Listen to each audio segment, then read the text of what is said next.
Vous êtes dans On fait le point. Merci de nous recevoir chez vous. Bienvenue dans cet exercice de reddition des comptes qui reçoit pour vous les différents ministres dans le cadre de la redevabilité vis-à-vis des citoyens. Nous accueillons pour cet autre numéro le ministre de la Jeunesse et des Sports, M. Keyamou Bogolahaba. Bienvenue à vous, Monsieur le ministre. Merci beaucoup. À mes côtés pour co-animer cette émission, Kerno Amadou Boné Kamara, bienvenue. Merci. Monsieur le ministre, courant 2024, vous avez bénéficié comme d'autres départements d'un budget en cette fin d'année. Expliquez-nous comment ce budget a été utilisé, les grandes réalisations et leurs impacts. Oui. Je dis effectivement, je suis heureux d'être là pour répondre à vos questions, mais plutôt parler de ce que nous avons pu faire. Donc, l'État, effectivement, a mis à nos dispositions un budget, mais avant le budget, il a mis à nos dispositions un capital humain. Et ce sont donc ces deux ressources importantes que nous avons pu utiliser au cours de l'année pour pouvoir impacter la jeunesse guinéenne à travers les activités non seulement de jeunesse, mais les activités de sport et de loisirs. Dans nos départements, donc, trois groupes d'activités. Aujourd'hui, ce sont des activités concernant la jeunesse guinéenne, les activités concernant le sport et le loisir. Alors, en termes de ressources, je commence par les ressources les plus importantes que l'État a mis à ma disposition, ce sont les ressources humaines. Donc, c'est un département avec, nous avons commencé l'année avec 1200, 1200 comme effectif du ministère de la Jeunesse et des Sports. Et sur 1200, vous avez au niveau central 773, évidemment en décembre, cadres. Et au niveau des concentrés à la Conakry, 114. Et au niveau des concentrés à l'intérieur du pays, environ 200 cadres mis à nos dispositions. Des contractuels, évidemment, du département pour 107. Et puis, voilà, vous avez des contractuels d'État, qui sont le ministre et puis, évidemment, quelques conseillers, et qui sont des contractuels d'État, et qui n'étaient pas dans la base. Donc, c'est ce qui nous donnait les 1200 que l'État a mis à nos dispositions pour pouvoir, évidemment, impacter, évidemment, la jeunesse guinéenne. Et nous avons donc travaillé par rapport à cette première partie. La question principale, c'était de voir comment avoir la bonne productivité donc, de cette équipe.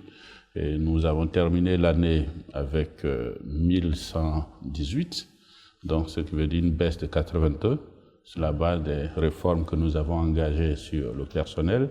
Donc une réduction. Une réduction naturellement sur certaines lignes que je pourrais vous en parler. C'est par rapport évidemment aux restructurations que nous avons commencées, et beaucoup de personnes qui ne trouvaient pas, il y avait d'autres qui étaient là, qui ne venaient pas, mais à cause de l'exigence de la présence, certains ont demandé à quitter. C'est ce qui a fait la réduction.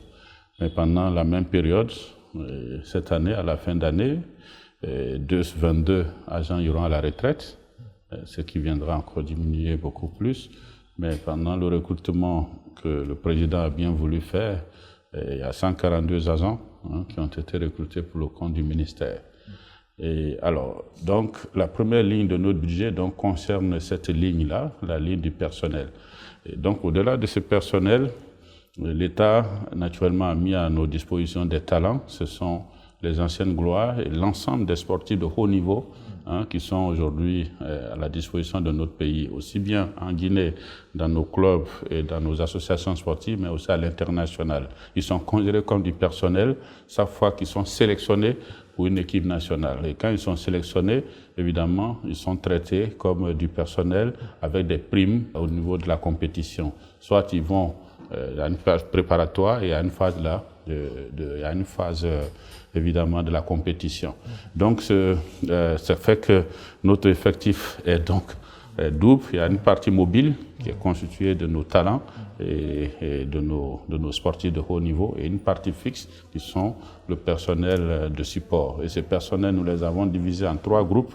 Le premier groupe, ce sont ceux qui sont en contact direct avec la jeunesse et qui nous permettent d'impacter immédiatement la jeunesse. Et nous les avons regroupés, qu'on appelle pratiquement notre commercial. Et ce sont donc l'ensemble de nos EPA. Nos EPA, c'est l'Office national de loisirs et qui a son premier projet à Kamani-Plage. Et le deuxième projet que nous avons fait en 2024, c'est évidemment le centre de loisirs de Wanidara, dont nous avons pu négocier le financement extérieur qui est en cours. Donc ça, ils font face directement à la jeunesse pour pouvoir trouver des moyens de loisirs éducatifs, mais aussi les permettre de s'occuper sainement. Nous avons l'AGETIP aussi qui est direct en contact avec la population. Elle permet de gérer ce que nous appelons les travaux à haute intensité de main-d'œuvre. C'est-à-dire comment aujourd'hui occuper sainement la jeunesse pour participer aux travaux d'intérêt public, tels que l'assainissement de nos villes. Vous les avez vus, donc cette année, nous avons choisi des communes où vous recrutez des jeunes gens pour une période d'1 mois ou de 3 semaines et ils ont un salaire contre l'assainissement, où ils utilisent des activités qui les permettent d'apprendre, ce qu'on appelle les sentiers écoles, tels que les pavats de route, le curage des caniveaux ou la construction des latrines, qui sont des travaux d'intérêt public que, évidemment, nous pensons dans beaucoup de pays, ça représente environ 20% de l'investissement global du pays. Et ça, c'est l'AGETIP qui devait le gérer, ça nous permet de gérer. Donc il y a cette agence qui nous permet évidemment d'être en contact direct avec les populations pour les impacter. Et vous avez vu l'ensemble des activités qu'ils ont réalisées.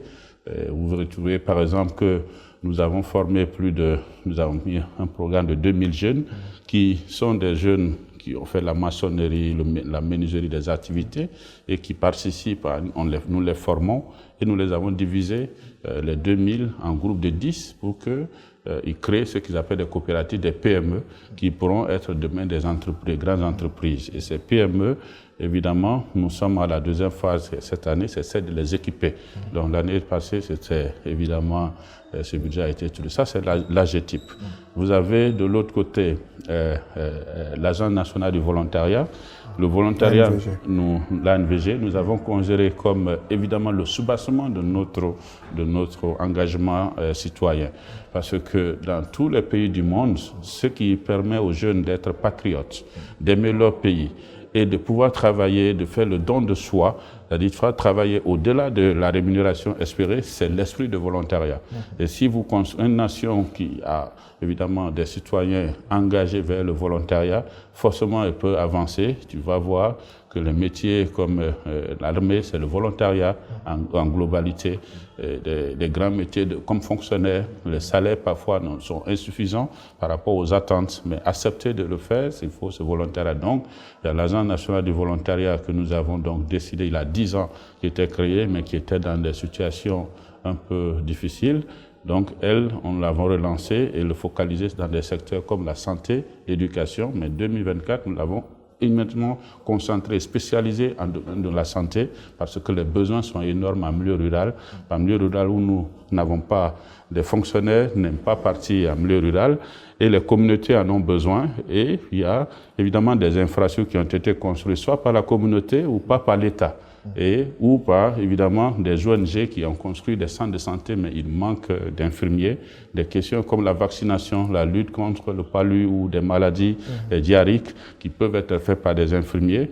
Nous les avons, ces besoins. Mais de l'autre côté, il y a la jeunesse qui est au chômage. Donc, comment trouver, mettre le truc, donc l'ANVG fait partie donc de ces organisations. Maintenant, nous avons l'observatoire qui nous permet d'avoir les statistiques sur la jeunesse et trouver les opportunités pour que nos activités y vont. Et puis finalement, 2 autres directions. Vous avez la direction nationale de la jeunesse, la direction nationale de l'emploi jeune et la direction nationale du sport qui sont en activité directe, plus maintenant des infrastructures. Alors, dans l'ensemble de ce personnel, nous les avons donc mis en activité pour pouvoir impacter directement ceux qui sont en contact direct avec avec les jeunes et les infrastructures qui sont en contact direct avec la jeunesse. Donc, ça sont les structures qui sont en contact direct avec la jeunesse pour les impacter. De l'autre côté, nous avons défini quelles sont les infrastructures qui sont en contact direct avec la jeunesse pour pouvoir changer, avoir l'impact de notre budget sur cette jeunesse-là. Donc, dans ça, vous avez 9 catégories. Donc, vous avez sur le plan sportif les grands stades de haut niveau qui sont, qu'on appelle les stades CAF et FIFA. Donc, les 2 que nous avons dans le pays, c'est le stade général Lansana Conté, le stade de Nongo. Et après, vous avez les stades de proximité, qui sont les stades au niveau préfectoral et dans les communes, où les jeunes sont en contact direct avec le ministère. Et vous avez ce que nous appelons les émergences. Les émergences sont ces 2 nouveaux concepts très nouveaux que le président de la République a introduits à son arrivée. Il y a l'émergence de Koza qui est en construction et l'émergence de Sangoya et qui comprend en même temps et le sport et l'activité de jeunesse. Puis vous avez les maisons des jeunes que nous avons catégorisées en maisons grandes. Donc le plus grand c'est Taouya, on a pris en pilote, plus aussi les autres maisons des jeunes et les foyers. Donc l'ensemble du personnel que vous avez est reparti en fonction de ces points de contact direct avec la population. Maintenant, les services d'appui, ils sont au ministère, c'est le DAF, le service infrastructure. Donc ce que je peux vous dire, c'est que sur cette ligne, évidemment, le budget alloué était de 95 milliards. Donc, au niveau de la loi de finances initiale.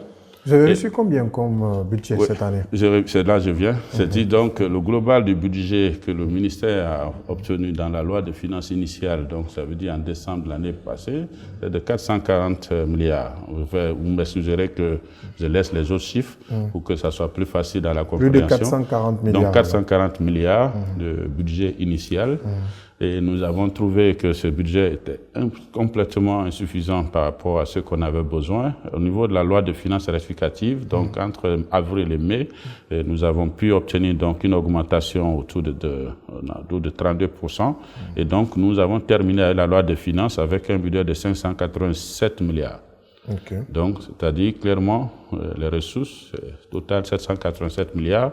Et dans ces montants, 16% donc pour les dépenses de personnel, donc ils sont de 92 milliards. Titre 2. Alors, au niveau des dépenses de biens et services, ils sont les titres 2, que tout le monde connaît. Nous avons donc, nous sommes partis de 157 milliards à 189 milliards, évidemment, ce qui fait une augmentation de 21% sur l'année. Et au niveau des dépenses de transfert, je veux parler donc des montants qui ont été alloués à l'ensemble de nos EPA, évidemment avec le CNJ, c'est environ 3% de ce budget, donc je veux pas 18 milliards. Donc au niveau de dépenses d'investissement, qui sont évidemment la ligne 5, tout le monde le connaît, nous sommes partis de 172 milliards, ce qui est extrêmement important, à 285 milliards, donc ce qui fait 49%. Bien. 49% du budget. Et sur cette question, je vous ai parlé déjà de ce que nous avons fait sur la ligne du personnel. La loi de finances rectificative nous a permis d'avoir une augmentation de 32%, dont la plus grande partie de l'augmentation est venue sur la ligne des investissements. Et ça, c'était simple, c'est sur les stades de Nongo et de 28 septembre. Ce qui s'est passé, c'est que l'année, vous savez, les 2 stades, pour pouvoir les mettre dans les normes CAF, c'est pratiquement un budget d'environ 1500 milliards. 1500, les deux, pour les mettre dans les normes. Et les contrats ont été signés pour la première phase pour le stade de Nongo pour 240 milliards. Donc, ce qui veut dire qu'il reste pratiquement plus de 1000 milliards pour le stade le stade de Nongo. Le stade de 28 septembre. Le stade de Nongo. Nongo. Le stade de Nongo, c'est le plus grand. C'est 60 000 places.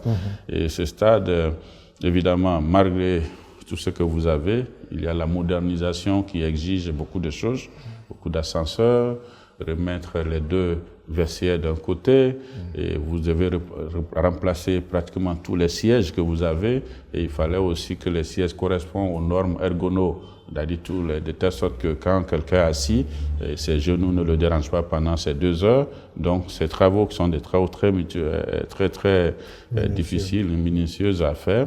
Les toilettes, vous avez, imaginez seulement pour la partie publique, vous avez environ 36 blocs de toilettes, avec des blocs de 10 toilettes par bloc, et tout ça à reprendre à l'intérieur.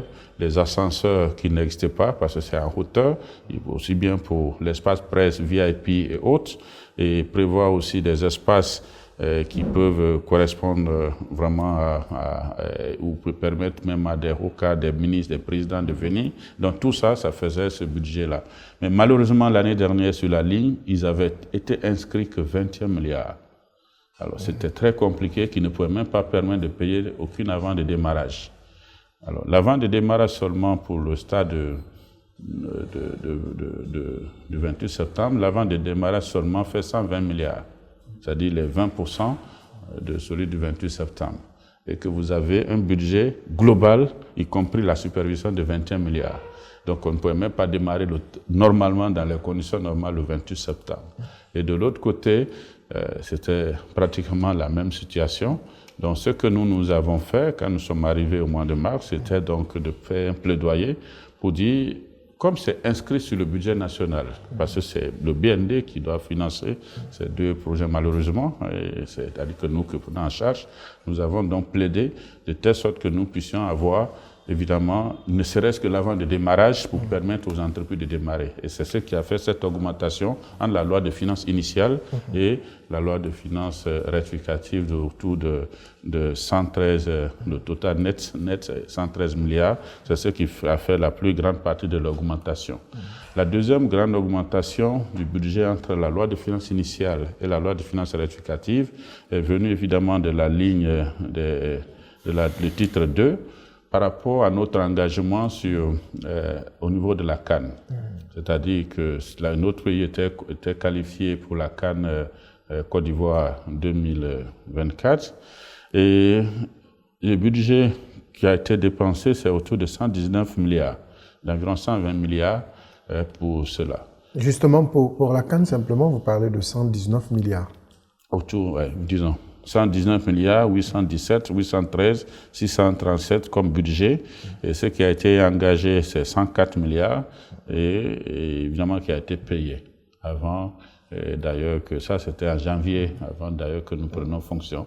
Donc, c'était cette ligne. Et là, sur la ligne de tout ça, il y avait 157 milliards. C'est-à-dire, en janvier déjà, le ministère avait fini de dépenser à cause de cette activité et qui a permis à notre pays aussi d'aller en quart de finale. Donc, ce qui veut dire que si on partait en finale, évidemment, on allait faire les 120, 130 milliards qui allaient être absorbés. Et donc, pendant ce temps aussi, nous avons continué donc dans l'engagement de la Guinée pour les autres compétitions, mais aussi pour aller chercher la qualification pour les JO. Pour la première fois avec le football et les sports individuels. Et sur ce côté, ce qui a été validé plus ou moins en budget, c'était 54 milliards par la primature, évidemment, qui nous a accordé pour les JO, avec cette qualification de l'équipe nationale et des individuels, 54 milliards, et donc dont 31 milliards ont été engagés, Et à la date d'aujourd'hui, bon, naturellement, le paiement, c'est autre chose. Les engagements, c'est autre chose.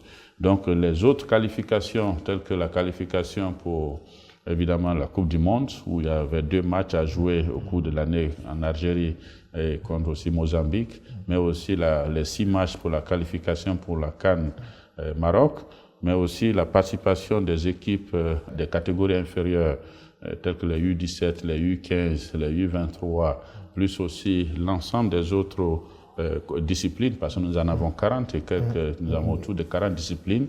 Ça nous a coûté autour de 53. Donc, ce qui veut dire que uniquement sur les compétitions sur lesquelles nous nous sommes engagés, si vous prenez les primes des joueurs plus la manifestation, ça vous fait 227 milliards. Donc, ce qui était largement au-dessus de ce qui était prévu, les 150 milliards, d'où l'augmentation sur cette ligne autour de 21%.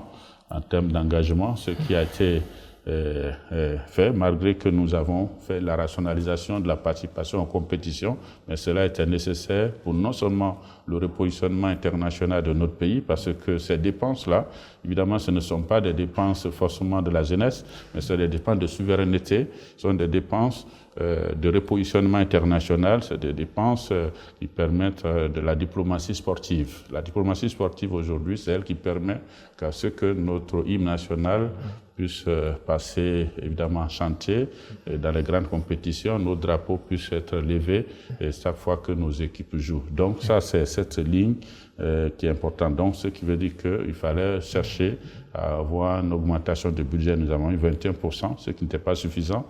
C'était très important déjà que nous ayons cela sur la deuxième ligne. Et la dernière ligne, comme je vous ai dit, c'était les dépenses de transfert.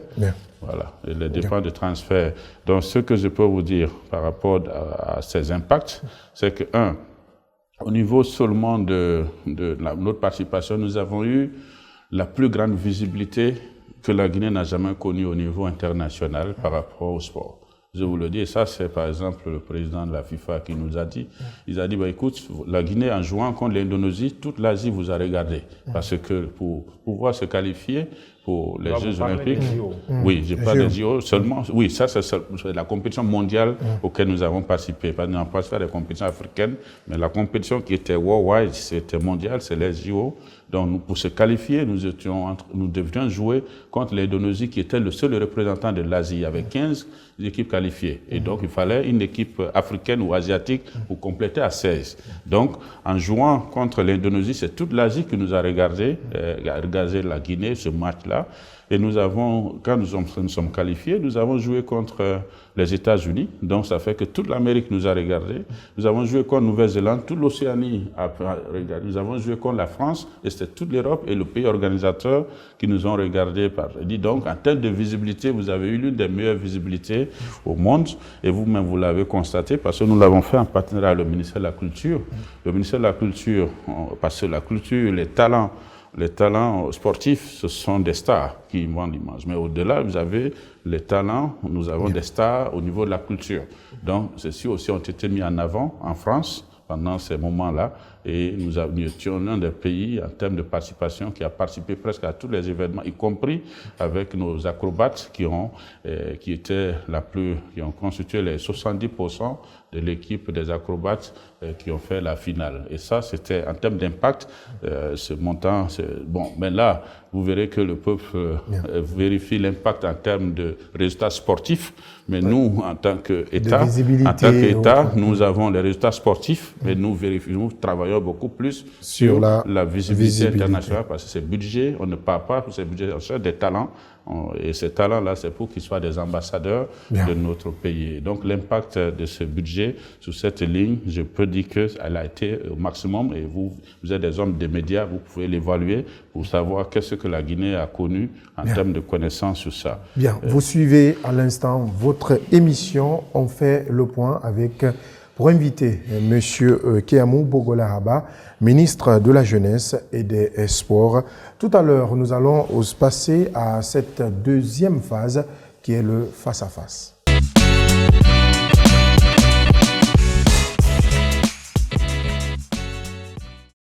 Le face-à-face avec M. Kéamou Bogola-Haba, ministre de la Jeunesse et des Sports. Kerno Amadou Moné. Oui, Monsieur le ministre, vous avez parlé tout à l'heure de toute la visibilité que la Guinée a eue en 2024. Pour vous, on n'a jamais eu autant de visibilité, mais c'est aussi une année au cours de laquelle pratiquement toutes nos équipes ont été, bon pas toutes, mais la quasi-totalité ont été éliminées. Je parle par exemple de Sili A qui ne participe pas à la CAN prochaine. Et beaucoup ont imputé ça au fait que, y compris des joueurs, au fait qu'on n'avons pas d'infrastructure pour recevoir nos matchs en Guinée. Et comment vous gérez cette situation? Est-ce que la responsabilité de l'État n'est pas dans cette disqualification de Sili, mais aussi dans le retard que notre sport est en train de connaître? Parce que le sport, c'est aussi des infrastructures. Oui, effectivement, dans le développement du sport, nous avons des pistes, nous avons ce qu'on appelle les piliers du développement et les infrastructures font partie. Évidemment, il y a les infrastructures, vous avez le développement des équipes et vous avez l'organisation des événements, c'est-à-dire les différentes compétitions, y compris la détection des talents et aussi la promotion des talents. Donc voilà plus ou moins les 4 éléments sur lesquels nous avons défini comment nous voulons évidemment impacter le sport. Et sur le plan des infrastructures, c'est une vérité. Et nous avons péché par le manque de priorité accordée à la construction des infrastructures de jeunesse pendant plusieurs années. Pendant le premier régime, tous les stades, tous les petits terrains de proximité que vous avez, si vous constatez, ils sont tous émanants de la Révolution, y compris les maisons des jeunes. Et pendant donc les 30-40 dernières années, vous constaterez qu'il n'y a pas eu pratiquement de nouveaux stades, ni de proximité dans les plans d'urbanisation, ni de zones réservées pour les maisons des jeunes. Mais surtout, les 2 gros stades qu'on a, nous avons le stade du 28 septembre qui date évidemment de notre indépendance à travers la coopération russe, qui a été construit en même temps que l'université Gamal Abdel Nasser.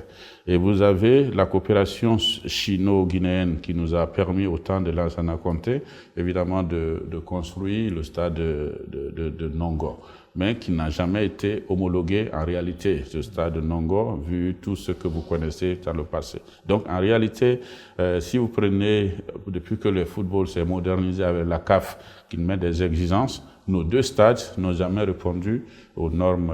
Ça, c'est pas quelque chose d'aujourd'hui, c'est très lourd comme héritage que nous avons fait. Et vous l'avez constaté aussi dans les préfectures. Alors, qu'est-ce qui se passe par rapport à une telle situation? Il faut effectivement des actions. Et le président de la République a pris le courage en ses 2 mains de prendre en 2023, d'engager le budget national pour 2 stades. Sur les 2, il dit à rénover, c'est-à-dire celui du 28 septembre et celui évidemment de Nongo. Et sûr qu'il y avait des exigences, des entreprises ont été choisies, mais il fallait supporter par le budget national. Ouais. Et ça, c'est ça le crime. Parce que si vous voulez le faire par BOT, c'est-à-dire vous donnez à des privés qui le construisent et qui l'exploitent, il faut vous rassurer de la rentabilité. Et la question de la rentabilité d'un stade, ça passe par les droits télé. Ça passe par la mobilisation dans les stades pour que le stade soit exploité. Il faut aussi, évidemment, d'autres activités qui sont liées, mais il faut aussi penser du sponsor et évidemment la qualité. Et à la date d'aujourd'hui, notre sport est pratiquement embryonnaire. Les équipes, les terrains ne se remplissent pas. C'est très difficile pour un privé de mettre 200. Le coût moyen d'un stade correspond, c'est environ 200 millions de dollars. Mais monsieur le ministre, un privé qui s'engage fait des études avant de s'engager. Parce que ce que vous dites, je ne sais pas si vous faites un lien avec ce qui s'est passé avec le stade de Nongo. Non, c'est pas Ce qui s'est passé au stade de Nongo, c'est que vous, État, parce que c'est la continuité, vous avez contracté avec ZBM. Je reviens sur... Avec ZBM, et le stade était censé finir en 2018. Nous sommes en 2025 maintenant, le stade là, il n'est pas encore fini. Je reviens sur la question. Je dis, ça vous fait environ 220 millions de dollars pour pouvoir... Non, pour investissement. Pour investir, oui. Alors si donc un privé le fait, il faut donc évidemment une convention de 30, 40, 5, mais à condition que, évidemment, ces éléments-là soient réunis pour le permettre de rentrer en possession de son argent. Donc ça veut dire que cette piste, elle est complètement à écarter. Ah, okay. Donc, il y a la piste, évidemment, où un privé vient, il investit et il s'accorde avec l'État pour que l'État le rembourse sur un certain nombre EPCF. Okay. C'est-à-dire que là, je suis privé, j'ai de l'argent, je viens, je construis clé à main et je négocie avec le ministère de l'Économie et des Finances sur la dette. Et sur cette dette-là, on fait un plan de remboursement de cette dette sur 15, 20 ans selon les conditionnalités de celui qui donne l'argent. Ça, c'est cette option qui avait été choisie pour la question de la CAN pour les 8 stades qui étaient prévus. Mais la vérité, c'est que ce niveau d'endettement est tellement élevé que ça dépasse complètement les normes au niveau du ministère de l'Économie et des Finances. Donc l'unique option qui restait donc à l'État, c'est de se contenter sur le BND. C'est-à-dire sur la base de mes recettes, je vais donc faire le travail. Et c'est ce que le président, devant cette situation où les 2 stades ne sont pas faits ne sont pas évidemment homologués. Il s'est engagé à le faire sur la base du budget national de développement. Et la question du budget national de développement, elle est confrontée à toute la situation de l'électricité, la question de l'électricité, l'eau, l'éducation. Il y a des priorités partout. Mais malgré cela, je peux vous dire qu'aujourd'hui, l'engagement qu'a pris, par exemple, le président sur le 28 septembre, elle est pratiquement avancée. L'entreprise est aujourd'hui à 78 ou 70% du taux de réalisation. Vous avez vu, évidemment, on a fait les dernières mises à jour. Nous avons fait cette semaine nous avons fait la demande à la Fédération guinéenne de football pour faire appel à la CAF et venir faire la pré-évaluation dans l'optique de jouer en Guinée à partir du mois de mars, c'est-à-dire le 21 mars 2025. Le match contre la Somalie, vraiment nous le mettons en objectif pour que ce match soit joué au stade du 28 septembre avec 18 000 places et les 14 loges que nous avons. Et par rapport à Nongo? Oui, je reviens. Donc ça, c'est sur cette question, tout simplement parce que l'entreprise a accepté, évidemment, qu'on s'engage dans un processus de titrisation. C'est-à-dire, l'entreprise s'engage, avec son avant de démarrage, à pouvoir faire des titres et se faire payer par l'État dans le temps. Et c'est ce qui a permis de faire avancer. De l'autre côté, nous sommes à Nongo, nous sommes aujourd'hui à 42% sur la phase 1 qui est prévue. Et la phase sur cette phase-là, nous attendons évidemment que l'entreprise, nous l'avons demandé s'il peut faire, bien que c'est une entreprise étrangère, d'accepter aussi d'aller vers ce mode de titrisation, mais en allant avec la deuxième phase. Et ça va nous amener vers 1 000 milliards. Et c'est ce que nous avons demandé au ministère du Budget, d'accepter d'aller vers cette ligne de titrisation pour environ ce montant parce que là, ils ont inscrit, nous avons obtenu 100 milliards uniquement pour 2025 pour un besoin de 1000 et quelques. Alors ça veut dire qu'il y a 940 milliards qui me restent pour les deux. Et donc, j'ai demandé à ce que nous ayons des titres et négocier avec ces entreprises et leurs banques. Parce que pour créer des titres, il faut que la banque accepte évidemment les titres d'État et que l'entreprise, ça c'est des affaires. Moi je suis un peu confus.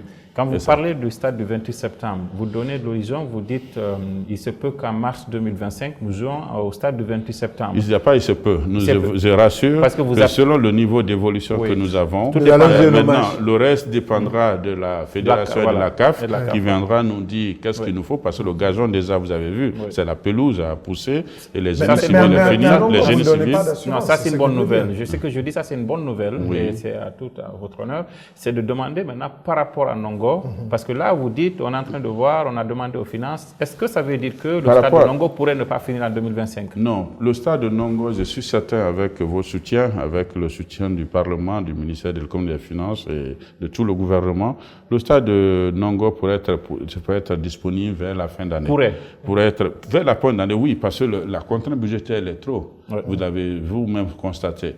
Et le peuple de Guinée est témoin. Et c'est pour ça, d'ailleurs, nous demandons à ce que l'indulgence de tout un chacun. Parce que si aujourd'hui, j'ai donné l'exemple aux uns et aux autres, j'ai dit, nous gaspillons 3 000 milliards pour l'électricité en termes de subventions, parce que l'État a fait 3 000 milliards, ça pourrait nous permettre de réaliser 3 stades. Seulement la subvention que nous accordons à l'électricité. 3 000 milliards, ça peut me permettre, moi, d'avoir 3 stades. Donc, mais à la date où je cherche à peine 1 000 milliards et que nous avons de l'autre côté 3 milliards qui se gaspillent parce que nous n'utilisons pas de manière rationnelle notre énergie. Au niveau de votre département, il y a 2 secteurs, 2 grands secteurs. Il y a la jeunesse, il y a aussi les sports. Oui. Parlant de la jeunesse, vous avez tout à l'heure élucidé l'ANVG et vous avez validé un document récemment que vous avez appelé Politique nationale de la jeunesse, si je ne me trompe. Aujourd'hui, ce document a été validé, mais qui n'est jusque-là pas rendu public. Pourquoi? Non. Au niveau, quand je suis venu au ministère de la Jeunesse et des Sports, la première des choses que j'ai fait, c'était d'abord de doter le ministère d'une vision. Qu'est-ce qu'on veut dans les 20 années pour nos jeunesses? Et ce document, nous l'avons appelé Vision 2025-2040 et finalement qui est devenu la composante jeunesse du programme Simandou. Dans ce document, nous avons été très simples, clair. Donc, qu'est-ce que la jeunesse a besoin? La première, les jeunes de moins de 25 ans, leur priorité, leur demande première, c'est l'éducation. Donc, nous avons dit comment faire pour qu'en 2040, qu'on n'ait plus un jeune qui ne soit pas de moins de 25 ans, qui ne soit pas dans un système éducatif avec les 3 ministères de l'éducation, y compris le ministère de la petite enfance, le 4e. Et deuxième chose, nous avons constaté que comme 68% de la population est analphabète, alors qu'est-ce qu'il faut pour qu'ils soient aussi dans des structures informelles de formation telles que les maîtres artisans? Parce que les maîtres artisans, ce que vous savez, maîtres menuisiers, maçons et autres, ils ont au minimum 20 à 25 apprentis qui les gèrent. Et ils sont très nombreux qui les gèrent, qui ne sont pas considérés dans notre système éducatif comme des formateurs. Donc, nous disons qu'il est impossible qu'on souhaiterait en 2040 dans ce document qu'on trouve soit les jeunes sont dans un système d'apprentissage formel ou dans un système d'apprentissage informel. Mais le document n'est pas rendu public. Pourquoi? Non, c'est possible. C'est un travail qui se fait. C'est possible. Vous allez valider le document, monsieur le ministre, par rapport aux autres pays. Excuse-nous, on n'est pas encore nous sommes encore dans le programme Simandou. On en fera, ça fait 8 mois. C'est d'ailleurs une prouesse de pouvoir définir ce document-là. Et l'ensemble, nous sommes dans la vulgarisation au sein de l'ensemble de nos départements. Et de cela, nous avons défini la deuxième phase qui est tous les jeunes de plus de 25 ans devaient être au travail. C'est-à-dire que c'est impossible, ça devait être impossible en 2040 de trouver un jeune de plus de 25 ans qui n'ait pas un pouvoir d'achat. D'ailleurs, est-ce que vous avez des chiffres par rapport au taux de chômage aujourd'hui? Bien sûr que oui, c'est ce que je vous dis. C'est ce qui nous a permis d'aller vers ce côté. Aujourd'hui, la jeunesse, c'est plus de 50%. C'est autour de 52% de la jeunesse. Quand nous prenons la jeunesse, c'est de moins de 35 ans. Alors qu'aujourd'hui, en chômage, c'est la couche la plus aujourd'hui touchée par le chômage. Et c'est pour ça, donc, dans ce document, donc, nous avons défini les 3 axes pour résoudre ce problème et qui sont les solutions. La première, c'est de permettre à ceux que nous avons vu que dans les projections, l'État ne pourra pas prendre plus de 10% des futurs emplois d'ici 2040. Donc, monsieur le ministre, on va poursuivre le débat avec les citoyens. Dans cette rubrique Vox Pop, vous allez écouter les questions et les suggestions des citoyens.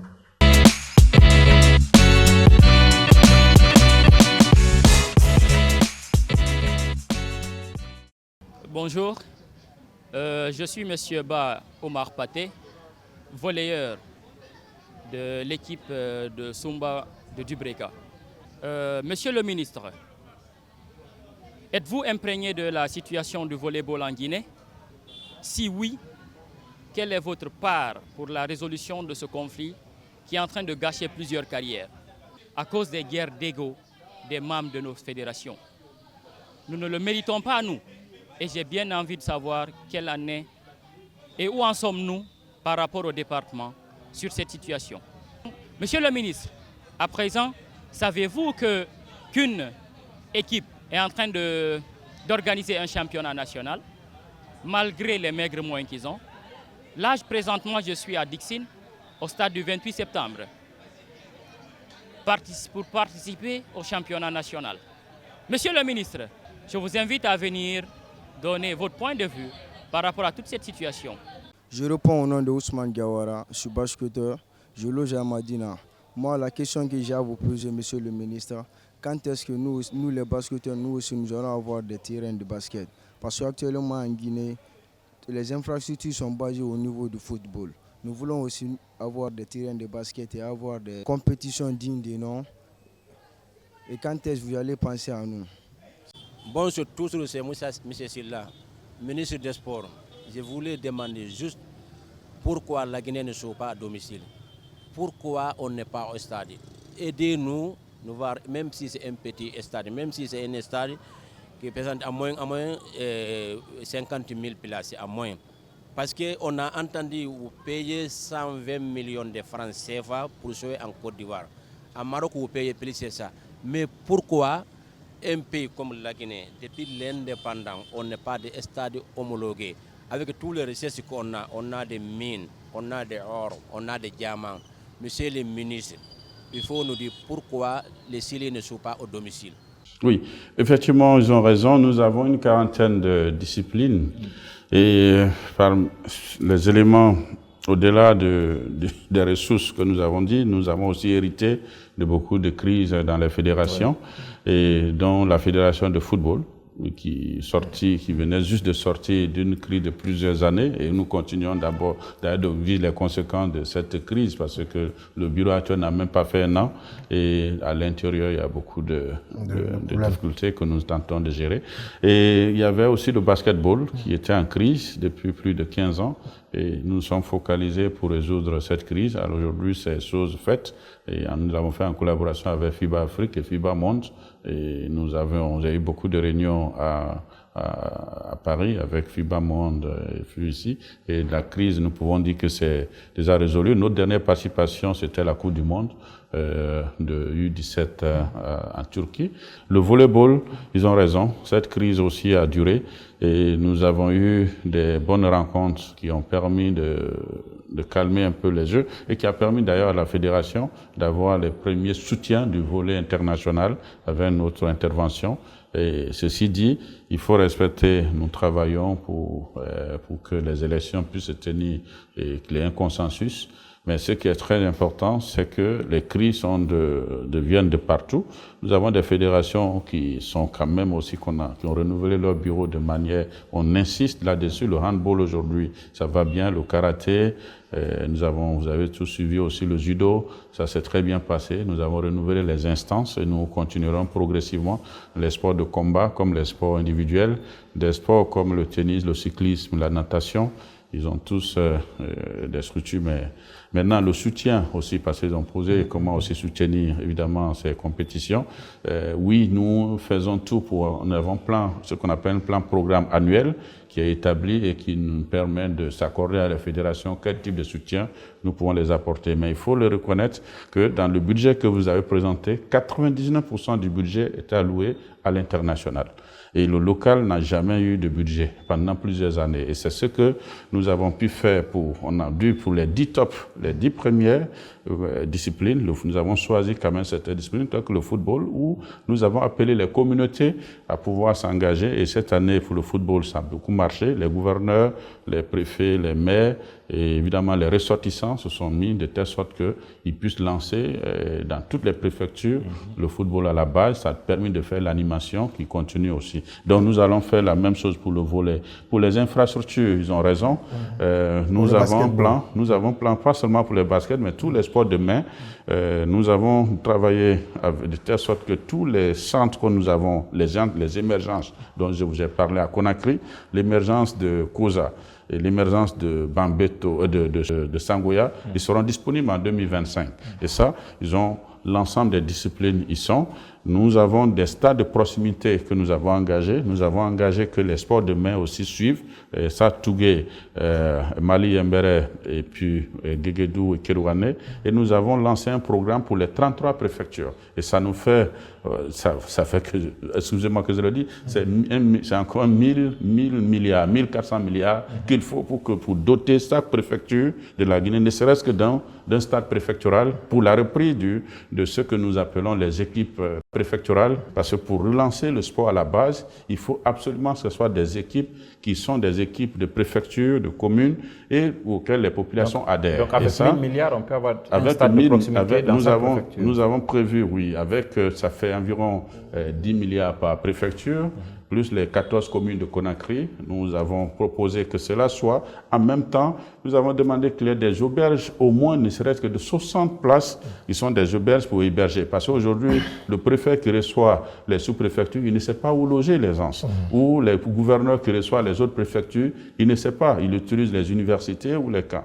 Ou il faut aussi un petit minibus de 32 places par préfecture qui permettrait de faire le mouvement de ces équipes-là. Nous avons fait ce budget, ça nous ramène un bus de 32 par chose, mais ce n'est pas adopté parce que finalement l'enveloppe que nous avons reçue, vous avez vu, nous avons eu que 1000 milliards pour les 2 stades qu'il ne faut même pas couvrir à plus forte. Mais nous continuons de faire le plaidoyer auprès des autorités, auprès du Sénat et aussi auprès de vous pour que chaque préfecture, ne serait-ce que par préfecture, puisse l'avoir. Et là, on peut faire de l'économie ailleurs pour le faire. Nous demandons aussi un autre élément que nous avons fait, qu'on ne vous a pas dit, c'est que nous sommes allés chercher de l'argent aussi ailleurs. Donc aujourd'hui, nous avons fait des programmes PAJEC qui nous permettent, par exemple, le stade de Wanidara, c'est C'est sur le fonds de recherche qu'on a fait à le PNUD qui nous permet d'aller. Nous avons pu mobiliser 6 milliards de nos francs auprès de nos partenaires pour pouvoir faire des réalisations dans ces stades de proximité. Au niveau de la FIFA, nous avons négocié avec la fédération pour avoir au moins 3 stades à Mamou, à Zérekoré et à Farana. Et ça va commencer en 2025. Monsieur le ministre, est-ce que vous payez 120 millions de francs CFA, comme l'a dit le je vous ai dit dans les dépenses de ce que je vous ai dit, de ce montant que je vous ai donné, qui comprend naturellement la participation au JO et à la CAN, parce que c'est le total du montant. Je dis, vous l'avez, forcément, quand vous partez, vous louez les stades. Je vous ai dit, il y a la location des stades d'entraînement, vous ne payez pas 0 francs. Effectivement, c'est payé, c'est la fédération, évidemment, qui gère ces dépenses-là. Mais nous sommes censés récupérer l'argent parce que nous vendons les tickets. Mais généralement, dans ces pays, vous n'avez pas le public. Et donc, c'est ce qui permet de compenser un peu les frais de location de ces stades. Donc, idéalement, la vérité, notre priorité des priorités, c'est que 2025, nous jouons sur place. Parce que les conséquences sont énormes. Au stade du 28 septembre, pour un début, et vers la fin d'année, qu'on ait les 60 000 places. Maintenant, ce qui va se passer, le stade du 28, on était à 16 000, mais Dieu merci, après l'évaluation faite par les spécialistes, nous allons peut-être aller vers 18 000. Ce qui veut dire que les prix seront un peu plus élevés. Pour nous, tout le monde ne pourra pas participer à ces matchs pour voir le truc, mais après, avec 18 000, on commencerait, si la pelouse est faite, on pourrait réduire le nombre de tickets à vendre. Maintenant, ce que nous faisons, chaque fédération doit organiser son championnat. Je dis, nous en avons 40 et quelques fédérations.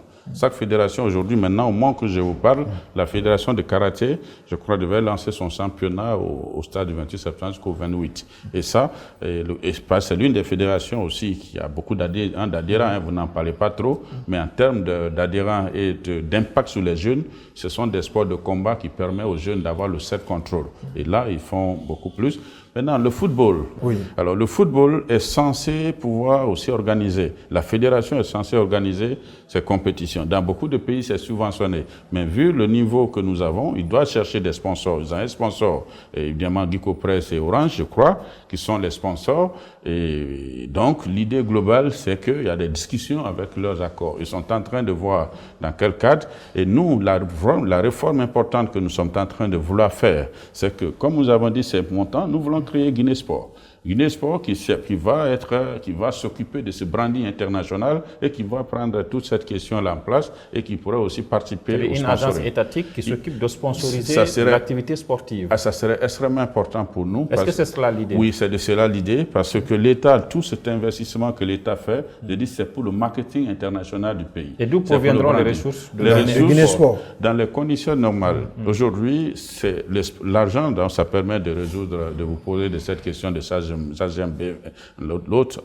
À l'époque, ce sont les jeux de hasard. Dans tous les pays, ce sont les jeux de hasard qui impactent la communauté, les jeunes. Ce sont les taxes sur l'alcool, les taxes sur le tabac, qui ont un impact négatif parfois sur la jeunesse qu'il faut compenser par des activités sportives. Et nous avons donc la loi 018 a été votée et elle dit clairement qu'elle doit être financée par ça, en plus des autres subventions obtenues des confédérations ou de produits, des compétitions où où les équipes participent, mais aussi du sponsoring. Tout ceci, voilà les éléments qui sont pris. Mais là, cette loi n'est pas appliquée parce qu'il faut des tests d'application. Nous avons fini avec les tests d'application autour de 12 tests, mais les difficultés aujourd'hui, il faut trouver quelle est la part qui peut aller là en 2025. Et c'est pourquoi nous demandons à ce que cette société soit créée, qu'elle relève de la présidence du branding, et ça serait quelque chose d'important parce qu'en réalité, sa vocation de ce dépense, c'est de faire le branding. Ça pourrait nous permettre évidemment de sponsoriser et les équipements, mais aussi les équipes, en plus d'être le premier sponsor, et puis les autres sponsors viendront en sponsor secondaire. Okay. Mais c'est ce que nous pensons, et ça permettrait donc de faire sortir l'argent que nous payons là, on le met dans le cadre du sponsoring de l'État à l'ensemble des compétitions en fonction de leur réalisation. Mais ceci dit, nous avons fait un document aussi pour demander au budget qu'on nous accorde un budget pour relancer l'ensemble des compétitions au niveau local, parce que nous en avons besoin pour le développement du sport à la base et pour la détection. Parce que si vous ne détectez pas, vous ne pouvez pas faire pratiquement grand-chose. Vous avez parlé évidemment le 28 septembre, de ce cas de Nongo par rapport à cette question. Évidemment, à l'époque, un contrat a été signé. Avec ZBM, Guinée Marketing. Avec ZBM, Guinée Marketing. Et évidemment, à l'époque, ils avaient les jeux de hasard aussi. Tout ça était important, mais vous avez compris un peu les difficultés que nous avons connues. Le stade n'a pas été homologué, les engagements n'ont pas été pris, le contrat... Et justement, quand les engagements n'ont pas été pris, monsieur, ça me permet de relancer. Il y a un partenaire avec lequel vous avez contracté, vous qui êtes État, qui n'a pas respecté ses engagements, qui n'a pas disponibilisé le stade de Nongo, je parle de ZBM, et ça a fait qu'on a joué pratiquement à l'extérieur, ça a joué sur le moral de nos équipes, on est disqualifié, là on ne partira pas à la CAN. Et comme ça, vous vous désengagez comme ça, et derrière, il n'y a aucune poursuite, rien contre cette entité, contre ZBM? Vous savez, nous sommes un État très responsable. Évidemment, les discussions sur les contrats, le président a déclaré, les engagements de l'État vis-à-vis des partenaires sont en cours. Donc, c'est des discussions qui sont en cours, mais cela n'a pas empêché l'État de dire, bon, écoute, je prends mes responsabilités pour pouvoir mettre le stade, parce que c'est un investissement aussi important qu'on ne pouvait pas. Donc, mais les discussions continuent. Mais comme nous sommes aussi dans une logique de rassemblement, c'est pour ça, vous avez constaté que malgré cela, nous tentons de mettre tous les acteurs, que ce soit anciens ou non, pour que cette situation soit résolue et qu'à la fin, on trouvera évidemment les moyens. S'il faut reconfier la gestion, évidemment, à des privés guinéens ou étrangers ou nous-mêmes ou à ces sociétés Guinée Sport, ces discussions viendront après, mais la priorité du moment, c'est comment mettre ce stade dans les normes et la question de gestion viendra après. Mais si nous voulons mettre les litiges en avant, il faudra attendre la fin des litiges, des discussions avant de mettre un grain de sable au stade. Ça veut dire que la jeunesse va attendre. Un mot sur les maisons de jeunes. Avant, on connaissait ces maisons de jeunes un peu partout, mais vous n'en parlez pas, mais aussi le sport scolaire. Comme on l'avait dit, nous avons la base pour je commence par le truc, la stratégie de développement du sport que nous avons définie, c'est basé sur le sport scolaire, sur les académies, le sport militaire. Et ça, c'est aujourd'hui, si vous avez constaté avec le ministère de l'Éducation, nous sommes en parfaite harmonie. Nous avons vraiment lancé le sport scolaire et qui participe à toutes les compétitions avec les U15 et autres. Ça nous coûte beaucoup d'argent, mais c'est là il faut investir. Et ceci nous permet d'avoir prochainement des joueurs qui sont dans des structures formelles ou des académies formelles aussi qui sont connus et qui font tout ce qu'ils doivent comme bonne pratique. Et évidemment le sport militaire. Voilà un peu la stratégie. Maintenant, le sport de rue, nous allons le faire, ça nous permettra de détecter, mais le sport de rue, nous voulons donner plus de force aux communes pour que les communes, chaque commune ait son club. Et ça, c'est extrêmement important. Maintenant, du côté des maisons des jeunes, vous l'avez constaté, ce qu'on a remarqué, c'est que évidemment, il y a une politique de maison des jeunes qu'on a mis en place. Maintenant, il faut partir vers... nous sommes en train de l'améliorer pour la gestion. Parce que ce que nous avons constaté, les jeunes qui s'y trouvent, finalement, on pense que c'est pour l'État, c'est sale, c'est pas bien entretenu. Nous avons mis une stratégie en place qui passera par, évidemment, confier la gestion à des structures. Nous allons commencer avec le Camayen Plage. Camayen Plage, c'est une initiative présidentielle que pour le ministère de la Jeunesse.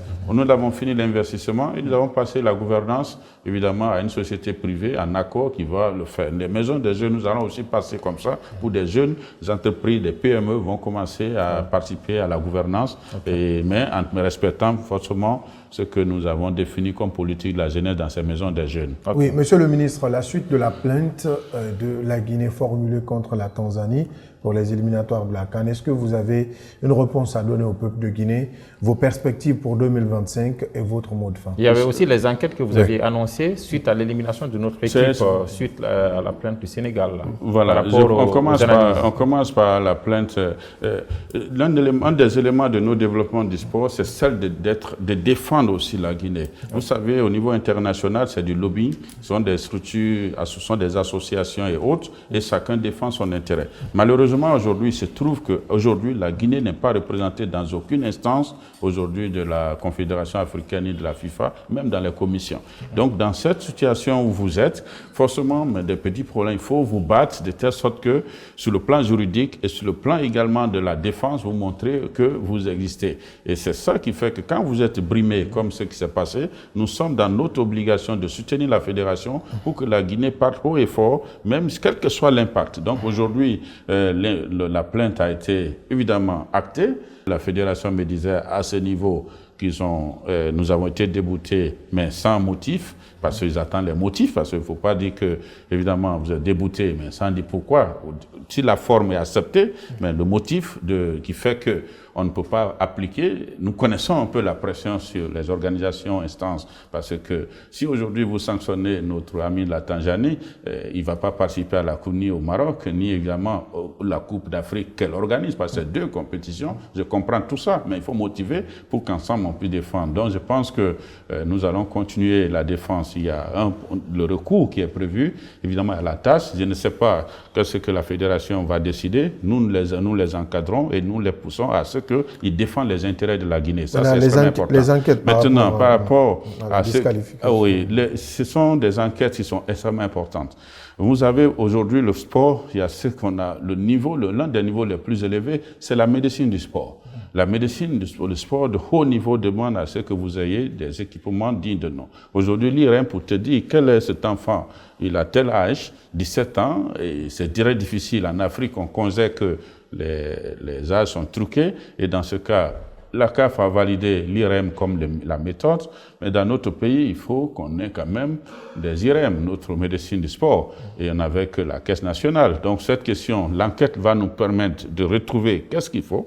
Deuxièmement, les équipes qui sont parties, ils ont fait quand même 3 IRM dans trois laboratoires différents et les interprétations au Sénégal se poursuivent, les niveaux CAF. Donc, ils vont nous permettre, surtout les enquêtes, ce qu'on attend de ces enquêtes, c'est de nous dire qu'est-ce qui s'est passé en termes d'interprétation, qu'est-ce qui s'est passé aussi en termes d'équipement ici, qu'est-ce qu'il faut pour ne pas connaître une telle situation, et comment aussi faire après, parce qu'il y a 2 choses différentes. En 2019, c'était une question de passeport. Et cette année, c'est une question de l'IRM, c'est-à-dire médicale. Donc, c'est pourquoi la commission l'a mixté, qu'il y ait des médecins et qu'il y ait aussi des administrateurs pour qu'on puisse résoudre tous ces problèmes liés à la disqualification due au problème de documents. En quelques mots, votre message, en quelques mots. Notre message, c'est dit clair, il faut occuper sainement la jeunesse.